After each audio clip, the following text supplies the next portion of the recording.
Այսինքն ոնց կարա անձ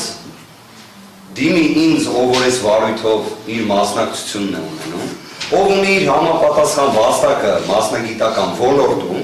մտածի իր մասնագիտական վաստակի, որի տոտալ բացակայություն ունի, կարող է նման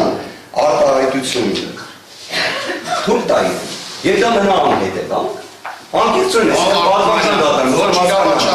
դուք ուզում եք նման ձևը լինի ընդունել, ես նիստերին, այսինքն այն ինչը որ մարդ եկա, նախորդ նիստին գրիպ էր, չէր եկե, հիմա հատուկ լծված եկել է, այսօր որ տենց միտք արտահայտի։ Բայց հասկանում կարող է տանումը, որ սադրեմ ես էլ իրեն ինչ-որ մի բան ասեմ, բայց այդ անցել է։ Դատան նախազգուշացրեց,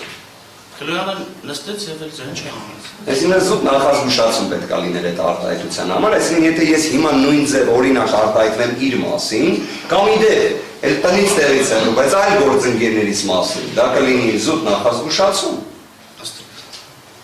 Դա հաշվի կար։